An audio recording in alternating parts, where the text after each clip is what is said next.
Hello everyone. तो मैं आपके सामने वीडियो लेकर आ गया हूँ। चैप्टर 2 है ये, various financial institutions, finance for everyone है। यहाँ पे यूनिट 1 लेसन 2 ये है और इसकी मैं पूरी एक्सप्लेनेशन दूंगा आपको वीडियो में और साथ में आपको क्वेश्चन आंसर्स भी मिलेंगे। तो चलिए बिना टाइम वेस्ट जल्दी से शुरू करते हैं। सो ये है यहाँ पे आपका स्ट्रक्चर कि क्या क्या सेक्शंस हैं, सब सेक्शंस हैं और क्या क्या उनमें टाइटल है। तो ये आप पढ़ सकते हो पॉज करके, रेफरेंस लेने के लिए कि इस चैप्टर में आपको क्या क्या सीखने को मिलने वाला है। ये है आपके लर्निंग आउटकम्स। इस चैप्टर के अंत तक आप फाइनेंशियल इंस्टीट्यूशन समझ जाओगे, उनकी इंपॉर्टेंस समझ जाओगे, कैटेगराइजेशन समझ जाओगे और गवर्नमेंट ने क्या स्कीम्स निकाली हैं इंश्योरेंस, बैंकिंग और पोस्टल सेक्टर में, मोबाइल ऐप्स उनकी इंपॉर्टेंस और फाइनेंशियल सर्विसेज की क्या जरूरत होती है। ये सारी चीजें आप समझ सकते हो। तो इस सबसे पहली स्लाइड है इंट्रोडक्शन की, जहाँ पे हम समझेंगे कि पैसा बचाते कैसे हैं, सेव कैसे करते हैं और आपको जो अलग अलग फाइनेंशियल इंस्टीट्यूशंस है उनकी सर्विसेज का फायदा कैसे उठाना है। यहाँ पे आपको बैंक्स, इंश्योरेंस फर्म्स और पोस्टल ऑफिसेज क्या रोल प्ले करते हैं आज के मॉडर्न एरा में, ये आपको सीखने को मिलेगा। बिजनेस आज की डेट में आप सारा ऑनलाइन होता है, ये जानते ही है। तो ऑपरेशंस जो फाइनेंशियल इंस्टीट्यूशंस के, वो भी काफ़ी ट्रांसफॉर्मेशन के थ्रू जा रहे हैं इस वजह से। ठीक है, अब यहाँ पे जो फाइनेंशियल इंस्टीट्यूशंस है उनको थोड़ा सा समझते हैं। जो फाइनेंशियल इंस्टीट्यूशंस हैं वो इंटरमीडियरीज का रोल प्ले करती है फाइनेंशियल सिस्टम में। वो मिडिल मैन होते हैं जो आपको सर्विसेज देते हैं कस्टमर्स को, जो सेवर्स भी हैं और इन्वेस्टर्स भी हैं, दोनों को मिलाते हैं ये। फाइनेंशियल इंस्टीट्यूशंस का मतलब एक ऐसा डाइवर्स ग्रुप है ऑर्गेनाइजेशंस का जो बिजनेस करते हैं फाइनेंशियल सर्विसेज इंडस्ट्री में। इसमें आपके बैंक्स आते हैं, इंश्योरेंस कंपनीज, पोस्ट ऑफिस और कई सारी चीजें इसमें आपकी आ जाती है। ये एक ग्रुप ऑफ कस्टमर से डिपॉजिट लेते हैं, हम जिनको सेवर कहते हैं, और वो पैसा उधार पे दे देते हैं दूसरे कस्टमर को, जिनको बोरोवर कहते हैं। आप गए, आपने अपना पैसा डिपॉजिट कर दिया बैंक में और उन्होंने, बैंक वालों ने, वो आगे किसी और को उधार पे दे दिया। फाइनेंशियल इंस्टीट्यूशन की इंपॉर्टेंस क्या है? चार इंपॉर्टेंस है। पहली है प्रमोशनल एक्टिविटीज। यहाँ पे वेंचर कैपिटल प्रोवाइड करते हैं, सीड कैपिटल प्रोवाइड करते हैं और स्किल्ड एंटरप्रेन्योर्स को बढ़ावा देते हैं। दूसरा है इंफ्रास्ट्रक्चरल फैसिलिटीज। यहाँ पे काफ़ी बेसिक इंफ्रास्ट्रक्चरल फैसिलिटीज भी दी जाती हैं ताकि एक अच्छे से वेंचर्स को प्रमोट किया जा सके। तीसरा है बैलेंस्ड डेवलपमेंट्स। वो रूरल और सेमी अर्बन एरियाज में बैंकिंग एक्टिविटीज़ को पहुंचाते हैं। हर जगह लोगों तक पैसा पहुंच सके, इकोनॉमिक डेवलपमेंट हो सके, अंडर डेवलप्ड रीजन तक भी पैसा पहुंचे, इसका वो ध्यान रखते हैं। और लास्ट है एम्प्लॉयमेंट जनरेशन। जो एजुकेटेड और क्वालिफाइड लोग हैं उनके लिए एम्प्लॉयमेंट जनरेट की जाती है। नेक्स्ट टॉपिक आता है फंक्शंस ऑफ फाइनेंशियल इंस्टीट्यूशंस। जो फाइनेंशियल इंस्टीट्यूशन है ये एक ऐसी इंटरमीडियरी है जो शॉर्ट टर्म लाइबिलिटी को लॉन्ग टर्म इन्वेस्टमेंट में कन्वर्ट कर देती है। जैसे एक इंश्योरेंस कंपनी को देखो, ये प्रीमियम इस तरीके से कैलकुलेट करते हैं कि हर महीने लोग प्रीमियम देते रहेंगे और कभी कभी जब किसी को क्लेम करने की जरूरत पड़ेगी तो आपके पास इतना पैसा होना चाहिए कि इकट्ठा आप इतना सारा पैसा दे सको। तो यहाँ पे अपने जो शॉर्ट टर्म लाइबिलिटी है वो आप लॉन्ग टर्म इन्वेस्टमेंट में उसको आप कन्वर्ट कर देते हो। ठीक है, दूसरा पॉइंट ये है कि जो फाइनेंशियल इंस्टीट्यूशंस हैं वो मदद करती हैं कि आप रिस्की इन्वेस्टमेंट को रिस्क फ्री इन्वेस्टमेंट्स में बदल देती हैं। कैसे होता है कि किसी को लोन चाहिए, उसके पास गारंटी है, बैंक जो है लो इंटरेस्ट रेट पे ऑफर करता है, फ्लेक्सिबल टेन्योर देता है, और यहीं पे एक ऐसा कस्टमर है जिसका डिपॉजिट है बैंक में, तो आरबीआई जो है उनको अच्छा खासा इंटरेस्ट रेट देता है और गारंटी रहती है तो उनको स्मॉल लोन देता है। तो मतलब जो रिस्की इन्वेस्टमेंट है वो उसको कन्वर्ट करता है कि रिस्क फ्री हो जाए। भैया अगर तुम्हारे कुछ है चाहिए, कोलेट्रल ला के दो, ठीक है, ऐसे ही लोन नहीं मिलेगा, और आप पैसा रखो आपको हाई इंटरेस्ट रेट मिलेगा, ऐसी सब चीज़ें यहाँ पे होती है। तीसरा पॉइंट है फाइनेंशियल इंस्टीट्यूशंस जो है वो कई सारी सर्विसेज देते हैं एंटिटीज़ को। ठीक है, वो इकोनॉमी में मनी सप्लाई को कंट्रोल करते हैं, वो लोगों को रिटायरमेंट के लिए तैयार करने में मदद करते हैं पेंशन फंड्स ऑफर करके, वो डिपॉजिट्स ऑफर करते हैं, सेविंग्स देते हैं। ठीक है, इकोनॉमी में स्टेबिलिटी लाते हैं और इन्फ्लेशन को कंट्रोल करते हैं। ये है categorisation of various financial institutions. ऐसे आप इनको कैटेगराइज कर सकते हो, बैंकिंग इंस्टीट्यूशंस और non banking institutions. Banking institutions को समझ लेते हैं। जो बैंक्स है वो फाइनेंशियल सर्विसेज देते हैं, जैसे विड्रॉल्स, डिपॉजिट्स, मॉर्गेज और अलग अलग टाइप के लोन्स। किसको देते हैं? रिटेल और कमर्शियल कस्टमर्स को।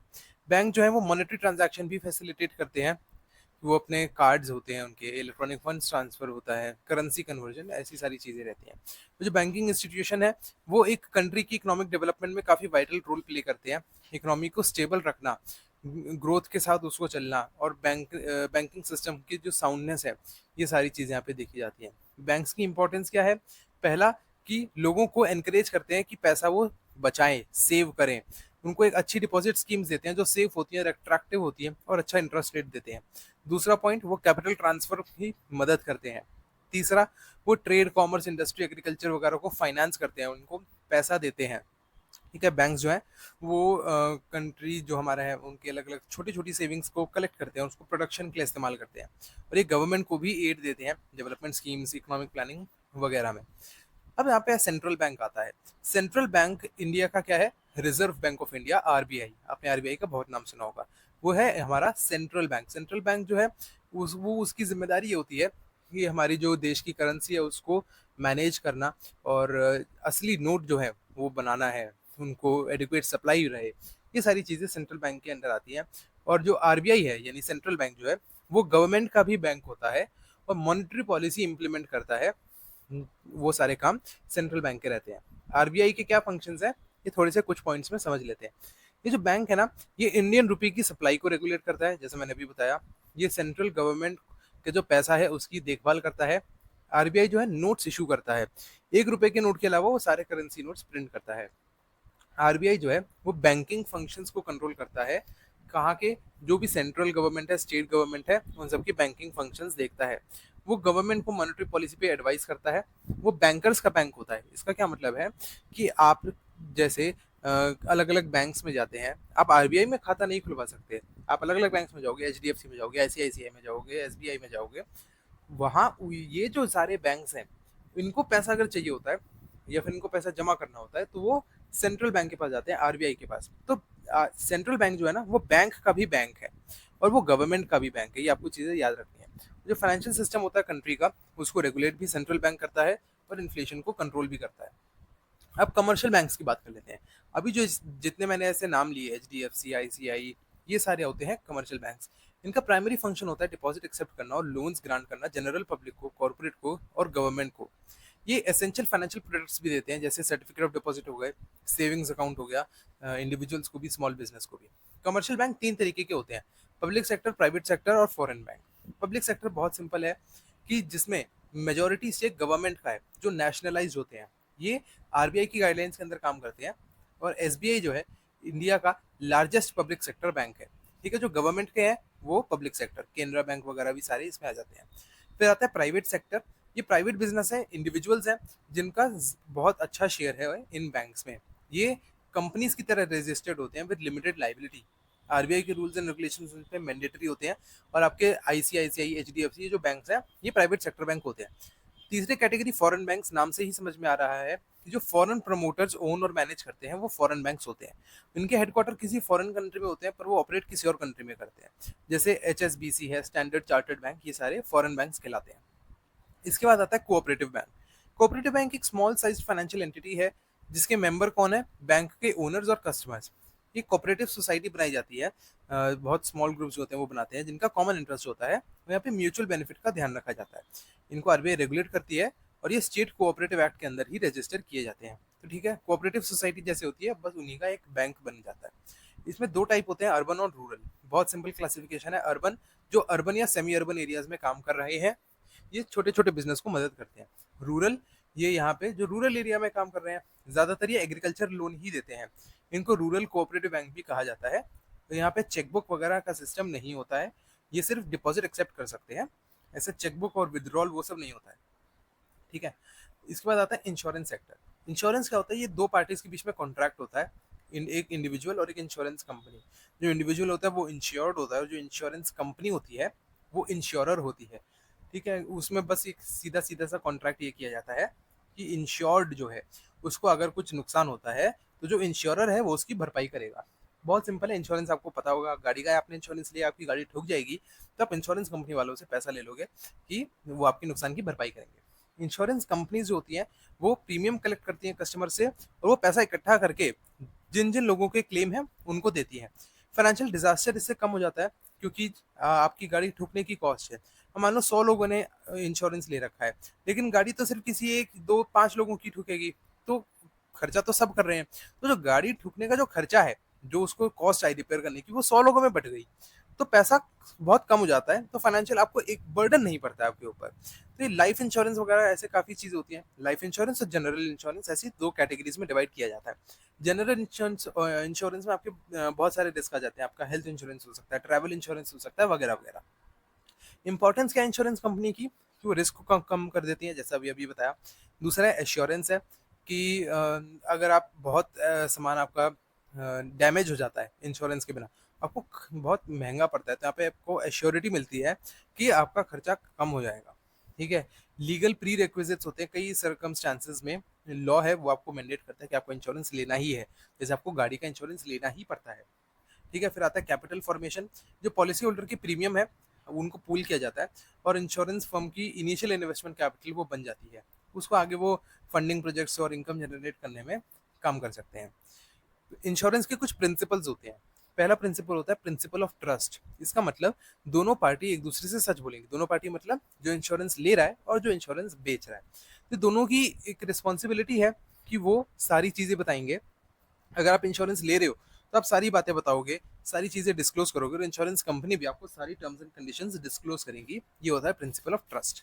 दूसरा है प्रिंसिपल ऑफ इंश्योरेबल इंटरेस्ट। मतलब अगर आप इंश्योरेंस ले रहे हो, फॉर एग्जांपल आप अपने घर का इंश्योरेंस ले रहे हो, तो आपका उस घर में सब्जेक्ट मैटर होना चाहिए, आपका उसमें इंटरेस्ट होना चाहिए। ऐसा नहीं है कि आप किसी और के घर पे इंश्योरेंस ले रहे हो। ठीक है। आप उसके ओनर हो, इसलिए आप उसका जो है इंश्योरेंस ले रहे हो। ठीक है। तो ये होता है प्रिंसिपल ऑफ इंश्योरेबल इंटरेस्ट। ऐसा नहीं है कि मैंने अपने दोस्त के घर का इंश्योरेंस ले लिया, नहीं। तीसरा है प्रिंसिपल ऑफ कॉम्पेंसेशन। कॉम्पेंसेशन मतलब इंडेमनिटी अगेंस्ट लॉस और डैमेज। इसका क्या मतलब है? लॉस या डैमेज की प्रोटेक्शन मिलती है।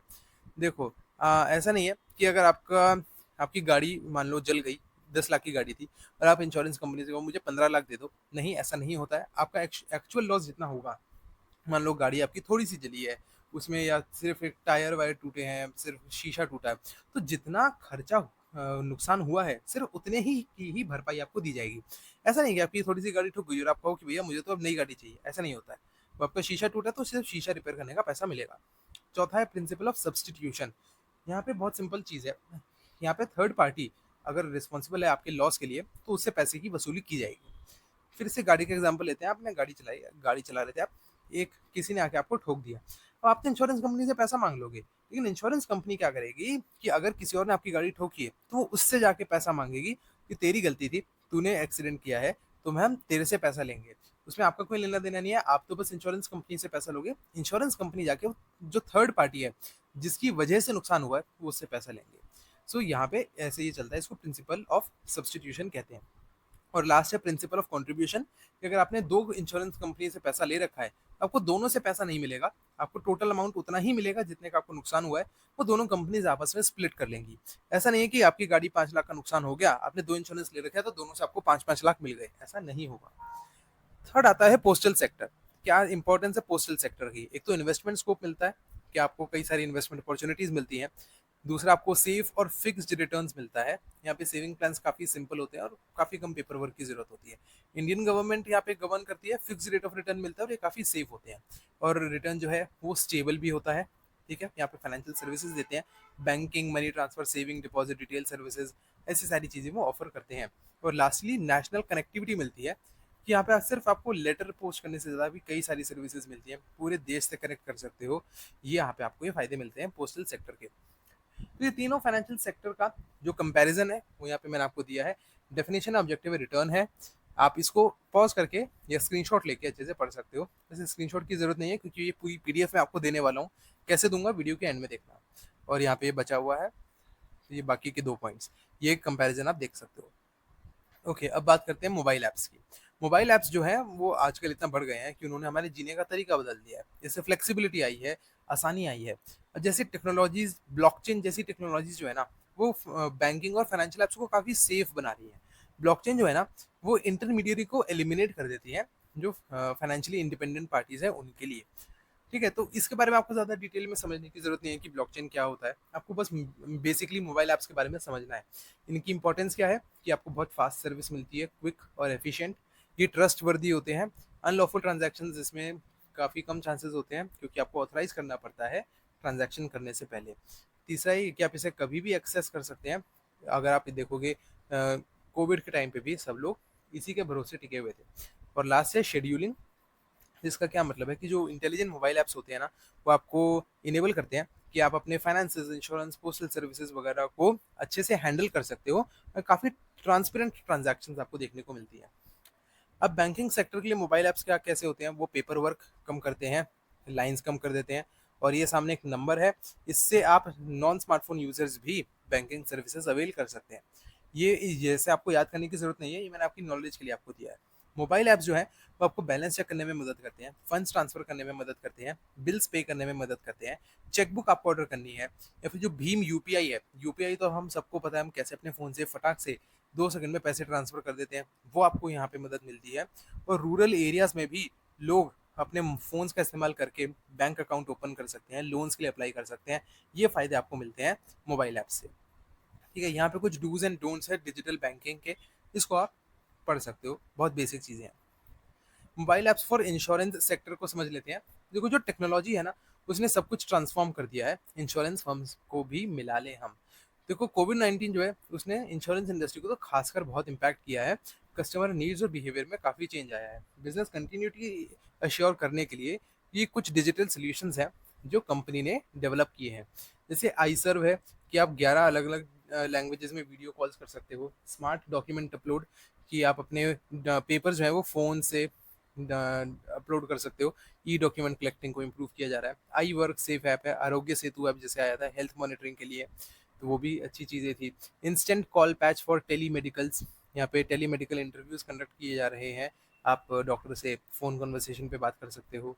ठीक है, तो ये था इंश्योरेंस सेक्टर्स के लिए। अब mobile app for post office sector समझ लेते हैं। बहुत इसमें 2 ही पॉइंट है बस कि यहाँ पे देखो मैसूर में ना ऐसे एक पोस्टल टेक्नोलॉजी में एक्सीलेंस हासिल करी गई थी। यहाँ पे स्मार्टफ़ोन ऐप बनाया गया था सिटीज़न्स के लिए। वो अपने e money order, registered items, parcel, speed post वगैरह का सारी चीज़ों का ट्रैक कर सकते थे। पोस्ट ऑफिस की जो पिन कोड है, contact information, address, postage search, calculator, postal life, rural insurance, India post, premium calculator, interest calculator for small savings, ये इतनी सारी चीज़ें हैं जो आप मोबाइल ऐप से कर सकते हो, जो पोस्ट ऑफिस के लिए बनाए जाते हैं। तो यहाँ पे ये सारी चीज़ें हैं। और लास्ट में आपको एक केस स्टडी मिलती है। ये केस स्टडी आपको दी गई है कि मिस्टर ए बोस हैं, वो एक सक्सेसफुल बिजनेस रन कर रहे हैं ऐसे ऐसे, और उसकी सारी डिटेल्स हैं। और नीचे आपको कुछ क्वेश्चंस दिए गए हैं। सो आप इसको भी पढ़ सकते हो और इसको आप अटेम्प्ट कर सकते हो। ये मैंने आपकी प्रैक्टिस के लिए यहाँ पे ऐड कर दिया। और लास्ट में हम समरी देख लेते हैं। फाइनेंशियल इंस्टीट्यूशंस की इंस्टीट्यूशंस होती हैं जो इकोनॉमिक एक्टिविटीज़ के लिए फंड्स प्रोवाइड करती हैं। ठीक है, ये आपको इंडस्ट्रियल ग्रोथ एक्सेलरेट करती हैं फाइनेंसेस जनरेट करके। जो सेंट्रल बैंक है यानी आरबीआई, वो एपेक्स इंस्टीट्यूशन है जो पूरी फाइनेंशियल मार्केट को कंट्रोल करता है। जो कोर बैंकिंग सोल्यूशन है वो ATM banking, internet banking, mobile banking, phone banking facilities वगैरह लाते हैं जो 24/7 अवेलेबल रहती है। इंश्योरेंस जो है वो आपको बचाता है, आपको ऊपर ज़्यादा बर्डन नहीं आता है। इंश्योरेंस पॉलिसी जो है वो एक लीगल और फॉर्मल कॉन्ट्रैक्ट है जो 2 लोगों के बीच में होता है। अकाउंट्स आप ओपन कर सकते हो मोबाइल ऐप्स की मदद से, केवाईसी वगैरह सारी चीज़ें कर सकते हो। यहाँ पे बहुत बेसिक डिटेल्स हैं। यहाँ पे चैप्टर खत्म हो जाता है। इसके बाद आते हैं कुछ इंपॉर्टेंट क्वेश्चंस एंड आंसर्स। तो यहाँ पे आपको कई सारे क्वेश्चंस देखने को मिलेंगे, लेकिन ये मैं इस वीडियो में कवर नहीं करने वाला हूँ। तो ये आपको कैसे मिलेंगे, ये मैं पूरी पीडीएफ आपको दे दूंगा। लेकिन उस पीडीएफ के लिए आपको क्या करना होगा, आपको एक छोटा सा काम करना है कि आपको, जो मैं आपको सामने स्क्रीन पे क्यूआर कोड दिखा रहा हूँ, इन यूपीआई डिटेल्स पे आपको 20 रुपीज़ पे करने हैं और ये पूरी पीडीएफ आपको मिल जाएगी। इसमें इतने सारे पेजेस हैं, इतने सारे क्वेश्चन आंसर हैं, नोट्स तो आपको मिल ही रहे हैं, साथ में क्वेश्चन आंसर भी मिल रहे हैं और सिर्फ 20 रुपीज़ में मिल रहे हैं। तो इसलिए जल्दी से आप पे कर दो और ये पीडीएफ आपकी हो जाएगी। मैं आपको कुछ सैंपल दिखा देता हूँ यहाँ पे मैंने कैसे क्वेश्चन आंसर्स इंक्लूड किए हैं। जैसे पहला सेक्शन है शॉर्ट आंसर क्वेश्चंस का। इसमें ये देखो, जैसे कि एक क्वेश्चन है कि फाइनेंशियल इंस्टीट्यूशंस के क्या टाइप होते हैं और उनको एक्सप्लेन करना है। यहाँ पे नीचे साथ में मैंने आंसर दिया हुआ है। ये आप जब आपको पूरी पीडीएफ मिलेगी तब आप इसको एक्सेस कर सकते हो। इसी तरीके से अगला सेक्शन आता है जहाँ पे मैंने लॉन्ग आंसर क्वेश्चंस डिस्कस किए हैं। जैसे यहाँ पे आपको फाइनेंशियल इंस्टीट्यूशंस का इकोनॉमी में क्या रोल होता है वो समझाना है, उसका आंसर यहाँ पे सामने दिया हुआ है, ये भी आप देख सकते हो। फिर मैंने केस स्टडी क्वेश्चंस भी इंक्लूड किए हैं जो कि आपको एग्जाम में आने की काफ़ी अच्छी प्रोबेबिलिटी रहती है। जैसे कि यहाँ पे आप क्वेश्चन देख सकते हो और इसका सोल्यूशन है, ऐसे केस स्टडी के काफ़ी क्वेश्चंस हैं, ये भी आपको मिल जाएंगे। तो ठीक है, इसलिए फिर देर मत करो, जल्दी से 20 रुपीज़ पे करो और ये पूरी पीडीएफ आपको मिल जाएगी। 20 रुपीज़ बहुत ही छोटा अमाउंट है।